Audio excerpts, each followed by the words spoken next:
સોનો નમસ્કાર, કેમ છો? સ્વાગત છે આપ સૌનું ફરી એક નવા વિડીયોમાં. દોસ્તો, ગિરનાર ઉપર આવ્યા છે. આ જગ્યા ઉપર જે રજિસ્ટ્રેશનનો રૂલ્સ છે એ રૂલ્સ પ્રમાણે અત્યારે લોકો રજિસ્ટ્રેશન કરી રહ્યા છે, તમે જોઈ શકો છો. અને જો તમે ગિરનાર ઉપર આવો તો આ જગ્યા ઉપર આ રીતના બધા રેનકોટ મળતા હોય તો 100 રૂપિયામાં રેનકોટ લીધો છે, તમે લઈ શકો છો. અને આ જે સ્કેન છે એ કોડ છે, એ કોડને સ્કેન કરવાનો છે અને તમારી ડિટેલ ભરીને આગળ વધવાનું છે. સાથે જ આ જગ્યા ઉપર અંદર જતાં પહેલાં આ નિયમ જે છે એ નિયમ ભૂલતા નહીં. અત્યારે વિડીયોને પોઝ કરી દો અને તમે નિયમ જોઈ લો. આ નિયમનું ઉલ્લંઘન આપણે કરવાનું નથી, ખાસ આ વસ્તુ ધ્યાને લીધા જેવી બાબત છે. હવે અહીંથી આપણે આગળ જઈએ અને આપણે જોઈએ કે આપણને શું જોવા મળે છે. અહીંથી આપણે રજિસ્ટ્રેશન કરવાનું છે અને પછી આપણે આગળ વધવાનું છે. દોસ્તો, રજિસ્ટ્રેશન કરવા માટે કેમેરાથી આ કોડને સ્કેન કરી લેવાનો છે, એટલે એક વેબસાઇટ ઓપન થાય છે. વેબસાઇટમાં જે ડિટેલ આપેલી છે એ ડિટેલ આપણે ભરવાની છે, બરાબર. એની અંદર શું લખવાનું છે તો નેમની જગ્યાએ તમારું નામ, કયા સિટીમાંથી આવો છો, કેટલી ઉંમર છે, મેલ ફિમેલ, કઈ તારીખે તમે આવ્યા છો, આ બધી ડિટેલ એની અંદર એડ કરી દેવાની છે. એડ થઈ જાય ત્યારબાદ સબમિટ ઉપર ક્લિક કરી. તો દોસ્તો, સામેની બાજુએ આપણું જે રજિસ્ટ્રેશન છે કમ્પ્લીટ થઈ ગયું છે. અહીંથી હવે આપણે આગળ વધી રહ્યા છીએ. ખાસ વસ્તુ તમને એ કહેવા માંગીશ કે હું કંઈ અત્યારે હાલ આખો ગિરનાર ચડવા માટે નથી જતો, પણ હું એક અપડેટ આપવા માગું છું કે અત્યારની પરિસ્થિતિ આ જગ્યા ઉપર કેવી છે. વરસાદ ચાલુ છે અને ચાલુ વરસાદે આપણે આગળ વધી રહ્યા છીએ. આ જો તમે આ જગ્યા ઉપર આવશો તો આ બધી વસ્તુનો સામનો તમારે કરવો પડશે. અહીંથી આપણે આગળ જઈએ અને જોઈએ આપણે શું શું ડિટેલ લઈ શકીએ છીએ.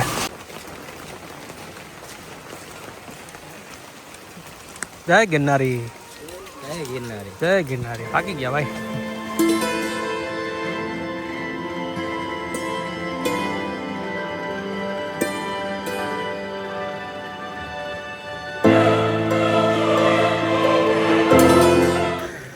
તો દોસ્તો, અત્યારે આપણે 500 પગથિયા ચડ્યા છીએ અને જ્યારે ચોમાસાનું વાતાવરણ હોય ને ત્યારે આ જગ્યા ઉપર આવો તો તમને ગ્રીનરી તો ખરેખર બહુ જોરદાર મળે જ, પણ સાથે આ જગ્યાએ તમને જ્યારે તમે 1000-2000 પગથિયા ચડો છો ને ત્યાં સુધી પવન ઓછો હોય, કેમ કે તમે જંગલમાં છો. જેમ જેમ ઉપર જતા જાઓ એમ પવનની લહેરખીઓ અને બધી બહુ મજા આવે એવું થઈ જાય. પણ અત્યારે જ્યારે તમે ઇનિશિયલી સ્ટાર્ટઅપ કરો છો ત્યારે તમને થોડીક તકલીફ પડે. પવન ઓછો આવે, ગરમી વધારે થાય અને એ રીતનું વાતાવરણ છે અત્યારે. અને ગ્રીનરી એકદમ છવાઈ ગઈ છે. તો હવે તમારે કદાચ ગિરનાર ઉપર આવવું હોય તો પ્લાન તમે 100% કરી શકો. ઉપર એકદમ વાદળછાયું વાતાવરણ છે અને હાલ હજી આમ જોવા જાય ને તો જૂનાગઢની અંદર એટલો બધો વરસાદ પણ નથી પડ્યો કે નદી નાળાને બધું છલકાઈને જતું હોય. તો હજી એ વરસાદને વાર છે, પણ સતત કન્ટિન્યુઅસલી ધીમી ધારે જે વરસાદ આવે છે એના લીધે ગ્રીનરી જે છે એ સરસ થઈ ગઈ છે. તો એ આનંદ આપણે આ જગ્યા ઉપર લઈ શકીએ છીએ.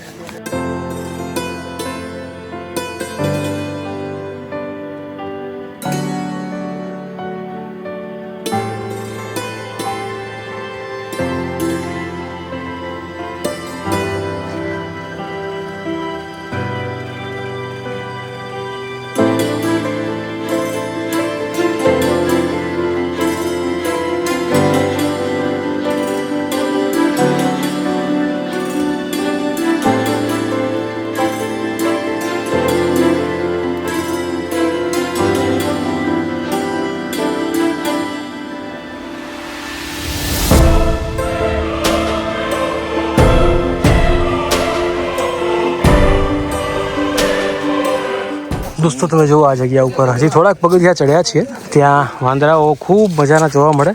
અને આ એક આખું ઝાડવું જુઓ, આને મંકી વૃક્ષ કહી શકીએ, કેમ કે ઝાડવામાં એક પણ પાંદડું નથી, પણ નકરા વાંદરાઓ છે. તો આ છે મંકી વૃક્ષ ગિરનારનું.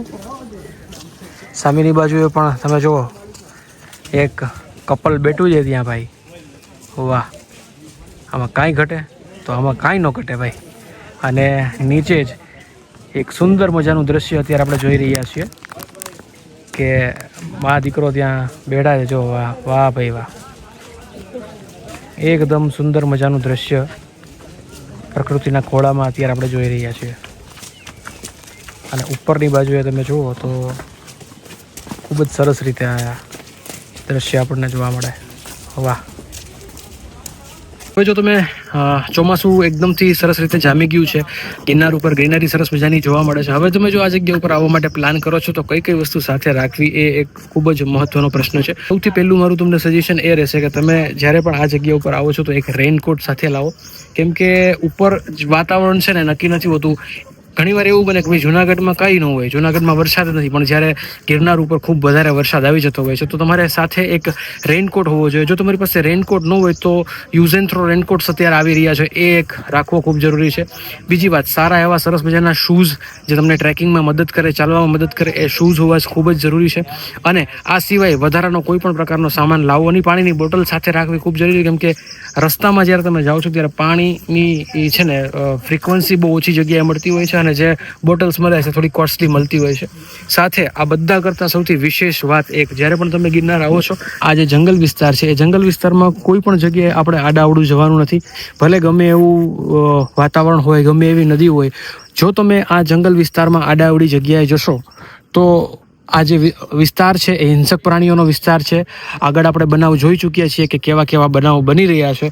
તો સીડી મૂકીને આપણે ક્યાંય પણ આડાઅવડું ન જવું જોઈએ. તો આ વસ્તુનું ખાસ ધ્યાન રાખવાનું છે.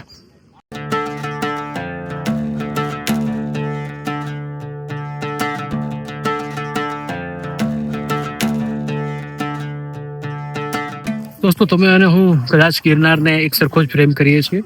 ગિરનાર આવો છો તો આ 5 મુદ્દાઓ ખાસ ધ્યાન રાખવાના છે. એક પછી એક મુદ્દા જણાવું છું. ખાસ જો આ ચોમાસે ગિરનાર આવો છો તો આ 5 મુદ્દાઓનું ધ્યાન રાખશો એટલે તમારી ગાડી ક્યાંય નહીં અટકે. જોઈએ આ 5 મુદ્દાઓ ક્યાં છે. દોસ્તો, મુદ્દો નંબર છે 1. જો તમે આ જગ્યા ઉપર આવો છો તો તમારી પાસે પૂરતું પાણી હોવું જોઈએ, કેમ કે ઘણી જગ્યા એવી છે કે જ્યાં પાણી મળતું નથી, અને અમુક જગ્યાઓ એવી છે કે જ્યાં પાણીના ભાવ 3 ગણા છે. તો આના માટે તમારી પાસે પાણીની વ્યવસ્થા હોવી ખૂબ જ જરૂરી છે. હવે પાણીની વ્યવસ્થા માટે તો આપણે જે ઘરની જે બોટલ્સ હોય છે એનો યુઝ કરવો. પ્લાસ્ટિકની બોટલ આ જગ્યા ઉપર અલાઉડ નથી, અને જો સ્ટીલની બોટલ હોય તો વધારે અનુકૂળ રહેશે. તો ડિહાઇડ્રેશનથી બચવા માટે તમારે પાણીની બોટલ, પાણી પૂરતું સાથે લાવવું ખૂબ જરૂરી છે. મુદ્દો નંબર 2, જો આ જગ્યા ઉપર આવો છો ને પૂરેપૂરી ગિરનારની યાત્રા કરવાની ગણતરી છે તો સારા કમ્ફર્ટેબલ શૂઝ પહેરવા ખૂબ જરૂરી છે. એકદમ ફિટ પણ ના હોવા જોઈએ અને એકદમ ઢીલા પણ ના હોવા જોઈએ. આ બાબત સેકન્ડ મુદ્દો છે, ખૂબ જ અગત્યનો. દોસ્તો, ઘણા બધા લોકોનો પ્રશ્ન એવો હોય છે કે ગિરનારની યાત્રા શરૂ ક્યારે કરવી. તો આમ જોવા જાય, આઈડિયલ કન્ડિશનમાં ગિરનારની યાત્રા વહેલી સવારે ચાલુ કરવી જોઈએ. અંદાજે સવારે 5:30 થી 6 આસપાસ જો તમે ગિરનાર યાત્રા શરૂ કરો તો તમે આરામથી 9 અથવા તો 9:30 અથવા તો 10 વાગ્યા સુધીમાં અંબાજી સુધી પહોંચી જાઓ છો. તો જેટલું વહેલું એટલું સારું. એટલે 5:30 થી 6 આસપાસ તમારે આ યાત્રા શરૂ કરી દેવી જોઈએ.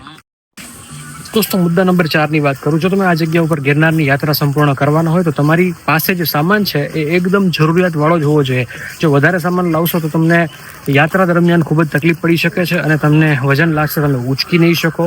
તો બને એટલો ઓછો સામાન લાવવો, આ ખૂબ જ જરૂરી છે. અને લાસ્ટ મુદ્દો, આ જગ્યા પર જ્યારે પણ આવો છો તો ગિરનાર ઉપર પ્લાસ્ટિક બેન છે, તો પ્લાસ્ટિકની વસ્તુ સાથે ના લાવવી. સાથે જ જો તમારી પાસે પ્લાસ્ટિકની વસ્તુ કોઈ હોય ઇન કેસ, તો એને સાથે જ લાવવી. ડસ્ટબિનનો ઉપયોગ કરવો, અને જ્યાં રસ્તામાં જેટલા પણ વાનરો આવે છે બને ત્યાં સુધી વાનરોથી સાવચેત રહેવું, એનાથી દૂર રહેવું, એને કોઈ પણ પ્રકારનો ખોરાક ના આપવો, અને રસ્તે આવતા જે કોઈ પણ ધાર્મિક સ્થાનો છે એની માન અને મર્યાદા જળવાઈ રહે. આટલું કરશો એટલે તમારી ગિરનારની યાત્રા ખૂબ જ સુખદ અને સરસ મજાની રહેવાની છે. જો વિડીયો ગમ્યો હોય તો લોકોને શેર કરો. આવા જ વિડીયો જોવા માટે ચેનલ બિલંદાળી તરીકે સબસ્ક્રાઇબ કરી લેજો. આપણે હવે ઓલમોસ્ટ ઉતરી ગયા છીએ ગિરનાર. ફરી મળીશું નવા વિડીયો સાથે. ત્યાં સુધી જય ગિરનારી.